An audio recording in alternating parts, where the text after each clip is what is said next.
आइए हमारे को आपको कर्मों का फल कैसे भोगना पड़ता है और कैसे हम भोग रहे हैं, इस विषय पर थोड़ी चर्चा करता हूँ। बड़े आराम से एक कहानी के माध्यम से समझने की कोशिश करते हैं।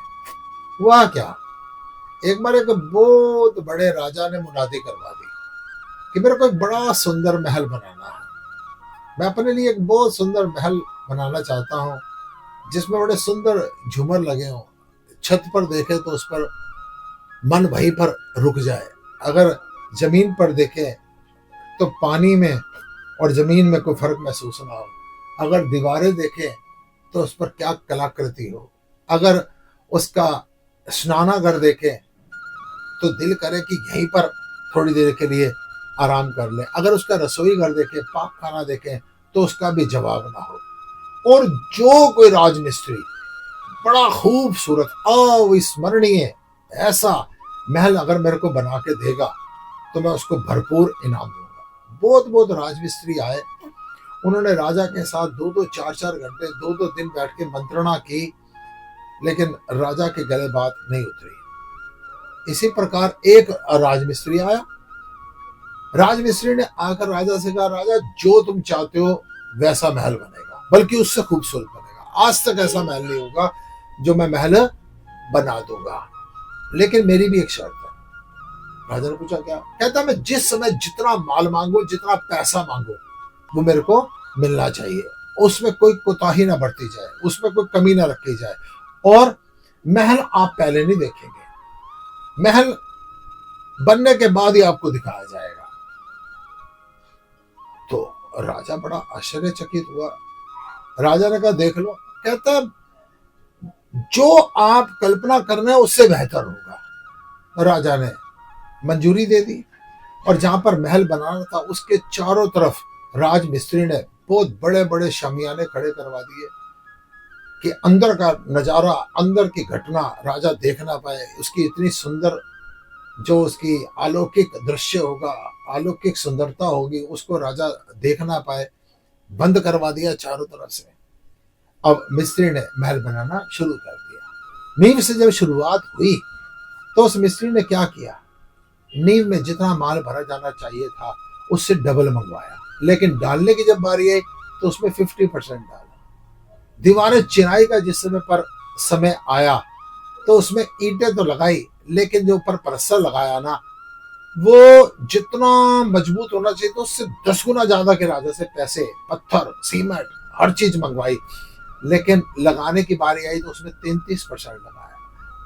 अब जब लेंटर डालने की बारी आई तो उसमें क्या लेंटर की तैयारी हुई, अद्भुत लोहे का सारा ग्राफ बनाया गया, सीमेंट, रोड़ी, बदरपुर, बड़ी आलीशान तैयारी की गई।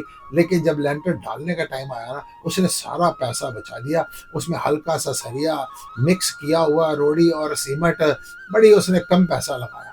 लेकिन जब सजाने की बारी आई उसने बाहर से बड़ा खूबसूरत सजा दिया, सुंदर सुंदर ऊपर पेंट करवा दिए, ऊपर नक्काशियां करवा दी, ऊपर पेंसिल से ड्राइंग करवा दी, क्या सुंदर फर्श बनवा दिए। और जब बिल्कुल महल बनकर तैयार हो गया, राजा से कहा अब आप उस महल को देखने आइए। राजा ने जब महल देखा, राजा मंत्रमुग्ध हो गया। उसको जैसे ही देख के राजा मंत्रमुग्ध हो गया तो राजमिस्त्री ने कहा मेरा इनाम।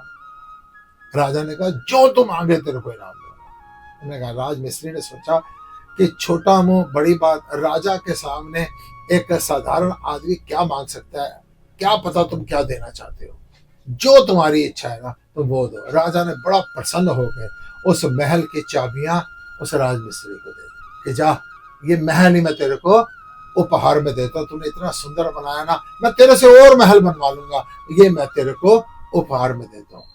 अब वो जो मिस्त्री था भौचक्का रह गया।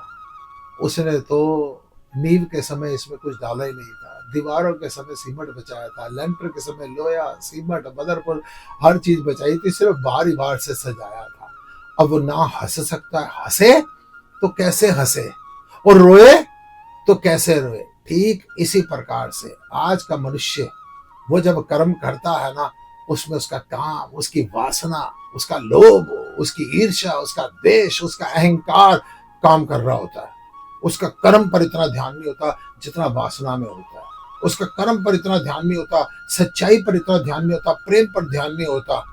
वो ये ध्यान नहीं देता कि मेरी आत्मा की आवाज क्या है, और वो हर चीज में छल कपट करता हुआ वो कर्म करता रहता है। लेकिन बाद में उसको रोना पड़ता है जब वो कर्म बनकर सामने आ जाते हैं।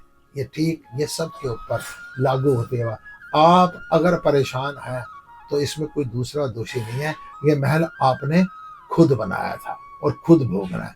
अगर चाहते हो कि कर्मों का फल अच्छा मिले तो अपनी वासनाओं पर काबू रखिए, अपने अहंकार पर काबू रखिए, अपने छल कपट को समझने की कोशिश कीजिए, अपने मन के रथ को आत्मा के लगाम से खींच के रखिए। दुख का विषय यह है कि आपके मन के घोड़े आपको खींच के ले जाते हैं और आप उसी विषय विकारों में लिप्त होकर कर्म करते रहते हैं। भोगना भी आपको पड़ता है। और इसके लिए क्या कहा, अंत वेले सब तेनू छड़ जानेंगे, कर्म तेरे सामने तेरे आनेंगे, अंत वेले सब तेनू छड़ जानेंगे। आपके कर्मों से आपको रूबरू होना पड़ेगा। अतः जो कर्म कर रहे हैं ना, उसको अब बड़े पेशेंस से, बड़े संयम से, बड़ी मर्यादा में रहकर परमात्मा का दर्शन करते हुए सोचिए, सी टीवी मेरे को देख रहा है, मैंने गलती नहीं करनी है। इस प्रकार से आप करेंगे तो हमेशा मुस्कुराते रहेंगे। अन्यथा हमेशा जल्लाहट रहेगी, उदासी रहेगी, टेंशन रहेगी, तनाव रहेगी। ऊपर से तो महल बड़ा सुंदर आप पाउडर क्रीम लगा लेंगे, अंदर से ये कमजोर होगा आपके तनाव के कारण। चिंता की दीमक आपके इस महल को खाती चली जाएगी। अपने कर्मों पर ध्यान दीजिए और इतना सुंदर महल बनाइए, आपको ये भोगना है। ओम नमः।